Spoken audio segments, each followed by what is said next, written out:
भदनपुर शहर से कुछ ही दूर दीनानगर नाम का एक गांव था। उस गांव में मोहन नाम का एक ग्वाला रहता था जो हर सुबह शहर दूध बेचने जाया करता था। मोहन, तुम बहुत अच्छा दूध बेचते हो, एकदम ताजा। जहाँ शहर में तो सब माल नकली है, दूध में पाउडर मिलाते हैं, एक तुम ही हो जो शुद्ध दूध देते हो। मोहन जी साहब, मैं तो एक छोटा सा ग्वाला हूँ और ईमानदारी का ही व्यापार करता हूँ, उसी का खाता हूँ। भदनपुर में केवल एक ही डेयरी थी, बजरंग डेयरी, लेकिन वह मिलावटी और अशुद्ध दूध देता था। मगर कोई और चारा ना होने के कारण लोगों को उसी का दूध, दही, पनीर व अन्य दूध से बने सामान खरीदना पड़ता। अरे बजरंग भैया, जरा 1 किलो दूध तो देना। बजरंग ने एक पैकेट निकालकर औरत को थमा दिया। अरे इसका वजन तो करो, और कल का दूध तो उबालते ही आधा हो गया था। वजन करके ही रखा है, पूरा 1 लीटर है, लेना है तो लो, नहीं तो आगे बढ़ो। औरत मजबूर होकर वो दूध ले लेती है और निराश होकर चली जाती है। कुछ दिन बीत जाते हैं। शहर के लोगों को मोहन दूध वाले के बारे में पता चलता है और धीरे धीरे लोग उसी से दूध लेना शुरू कर देते हैं। ले लो, दूध ले लो। अरे मोहन, रुको तो, जरा 1 लीटर दूध देते जाओ।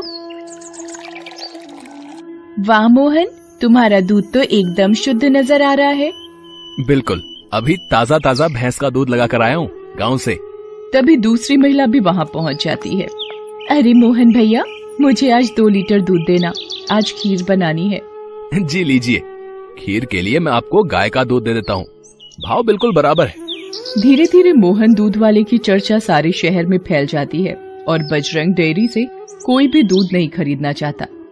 अरे सुना है, दीनानगर से एक दूध वाला हर रोज सुबह शहर आता है और बहुत ही सुंदर दूध देता है।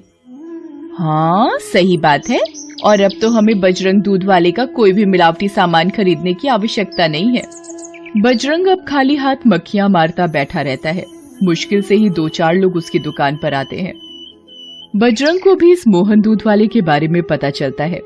तभी बजरंग की दुकान से श्यामला भाभी गुजरती है।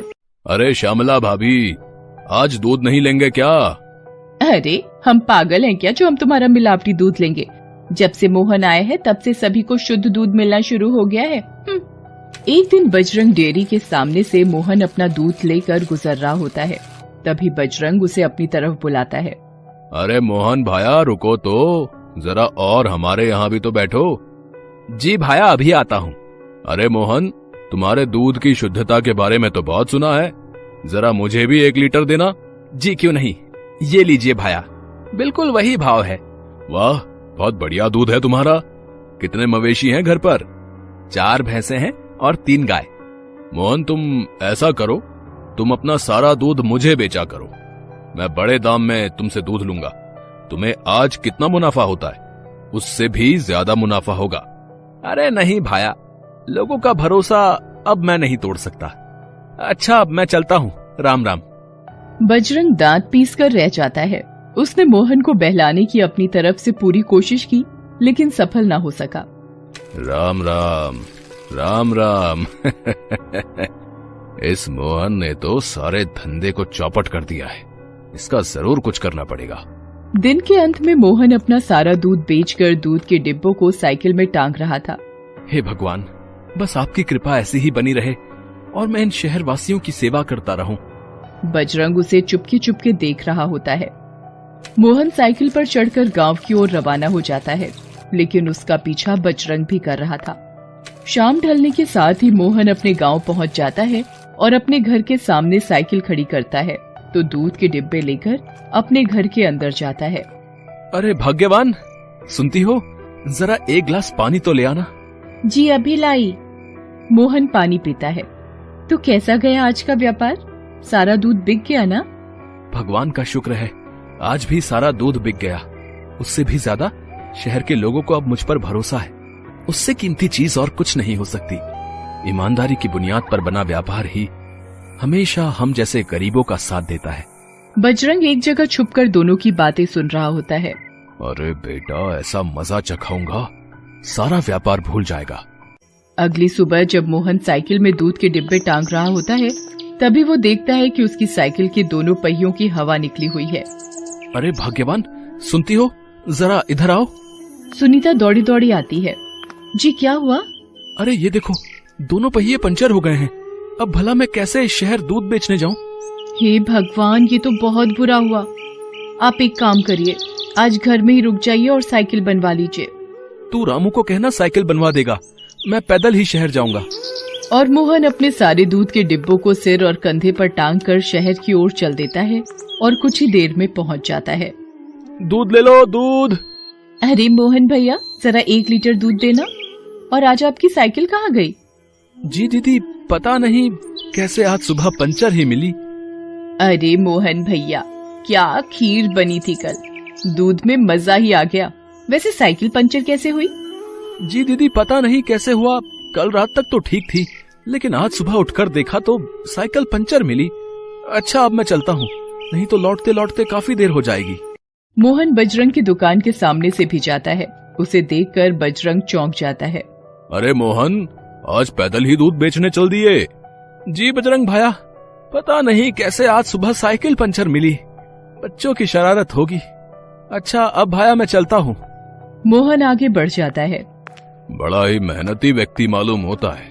साइकिल पंचर करने के बावजूद भी आखिर मोहन दूध बेचने पहुंच ही गया। लगता है कुछ और करना पड़ेगा। शाम होने तक मोहन अपना सारा दूध बेचकर गांव वापस लौट जाता है।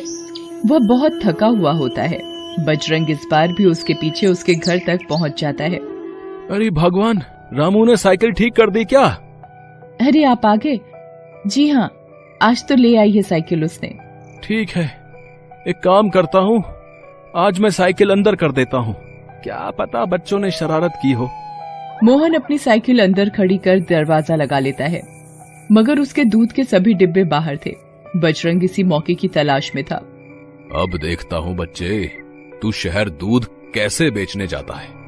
अगली सुबह दूध दुहने के बाद जैसे ही रामू दूध अपने डिब्बे में डालने लगा तो सारा दूध नीचे से बहने लगा। अरे सुनीता देखो, ये दूध बाहर गिर रहा है। इस डब्बे में किसी ने छेद कर दिया है। अरे हाँ, बाकी डिब्बों के नीचे भी बहुत छेद है। किसकी हरकत हो सकती है? पता नहीं, पर मेरे पास एक उपाय है। तुम डब्बे के नीचे एक मोटा कपड़ा बांध दो। न जाने लोग मेरा कब से इंतजार कर रहे होंगे। मुझे दूध बेचने भी तो जाना है। मोहन कपड़े बांधकर डिब्बे में दूध भरकर शहर की ओर चल दिया। मोहन इस बार भी बजरंग डेयरी के सामने से गुजरा। उसे देखकर बजरंग हैरान हो गया। तुम अरे मोहन, तुम यहाँ कैसे आ गए? अरे मेरा मतलब यह है कि तुम्हारे डब्बों में तो छेद था ना। लेकिन ये बात आपको कैसे पता चली?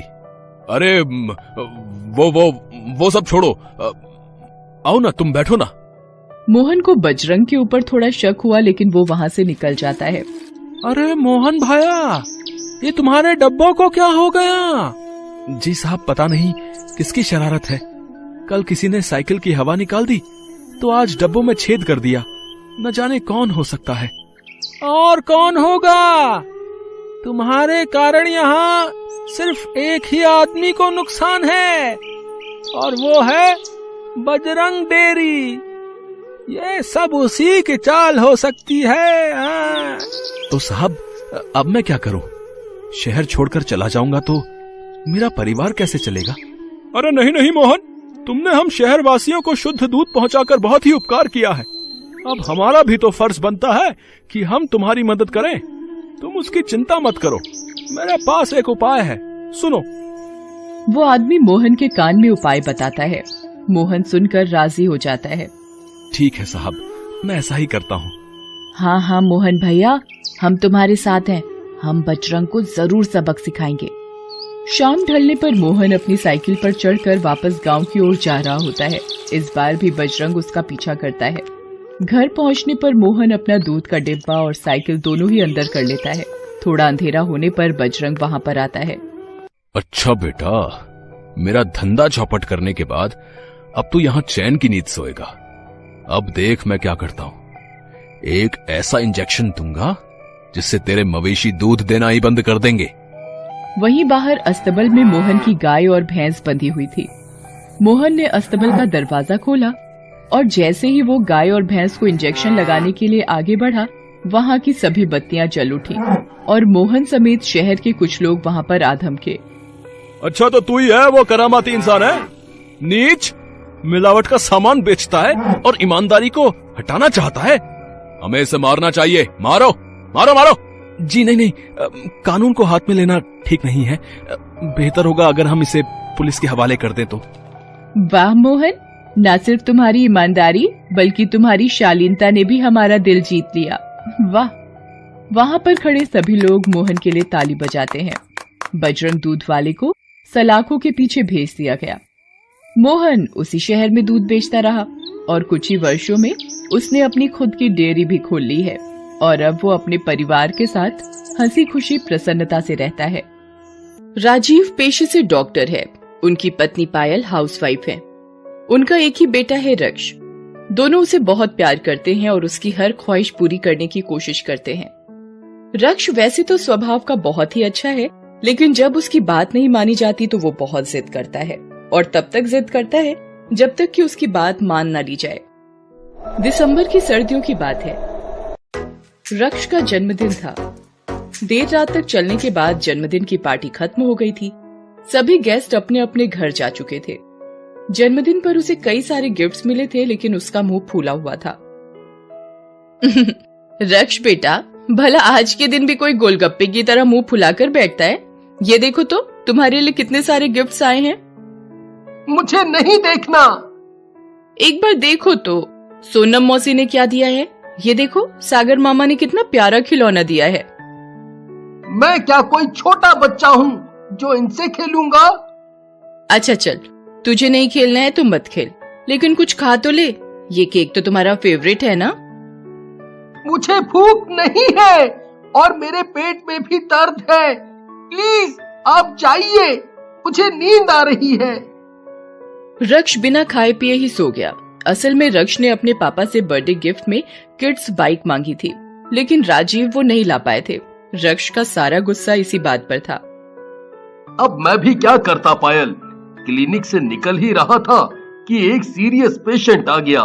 उसमें इतना वक्त लग गया कि रात हो गई और फिर सारी दुकानें बंद हो गईं और मैं इसकी बाइक नहीं ला पाया। आप उदास क्यों होते हैं? आप एक डॉक्टर हैं। आपकी ड्यूटी पहले किसी की जान बचाना है। वैसे भी कल तो आप ला ही देंगे इसकी बाइक। चलिए आप तो चलकर खाना खा लीजिए। मूड नहीं है। उसी रात जब सभी लोग सो गए तो मुझे कोई प्यार नहीं करता है। मैं इस घर में नहीं रहूंगा। मैं चुपके से भाग जाऊंगा यहाँ से। उस कड़ाके की सर्दी में रक्ष ने घर छोड़ने का फैसला ले लिया। जैसे ही वो घर से निकल रहा था तो उसे अपने गुल्लक की याद आई। इसे फोड़कर सारे पैसे निकाल लेता हूँ, बाहर काम आएंगे। रक्ष ने गुल्लक फोड़कर सारे पैसे निकाल लिए और वो चुपके से दरवाजा खोलकर अपने घर से निकल आया। वो अपनी धुन में लगातार चला जा रहा था। चलते चलते वो बहुत दूर निकल गया। सड़क पर दूर दूर तक सन्नाटा था। रह रह कर कुत्तों के भौंकने की आवाज आ रही थी। अचानक एक कुत्ता उसके पीछे भौंकते हुए पड़ गया।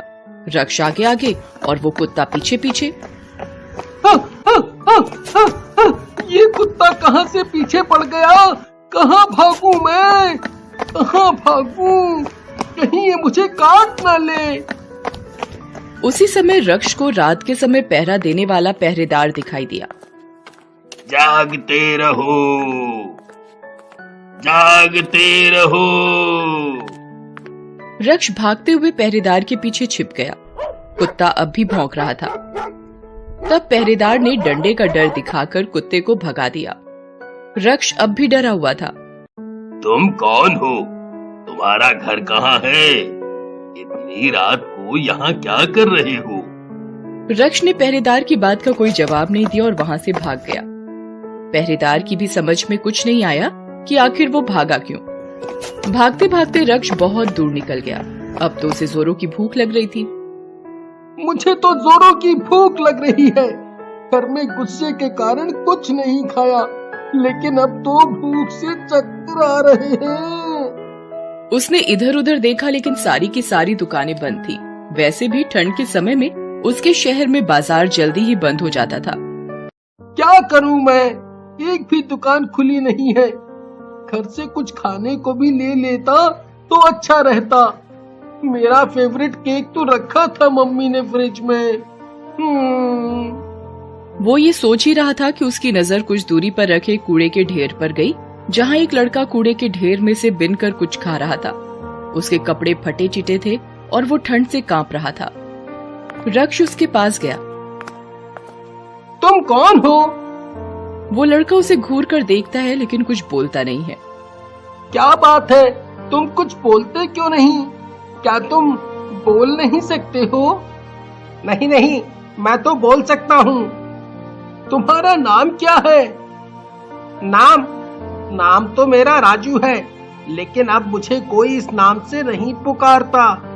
कोई मुझे पागल कहता है, कोई मुझे ए छोकरे कहता है, कोई चोर कहता है और कोई लंगड़ा कहता है, क्योंकि मैं बिना बैसाखी के चल नहीं सकता ना। तभी रक्ष की नजर उसके पैर और बैसाखी पर जाती है। ओ, तुम चल नहीं सकते राजू? हाँ, बचपन से ही। राजू, इतनी ठंड में तुम यहाँ बैठे हो, अपने घर क्यों नहीं जाते? घर? मेरा घर तो यही है।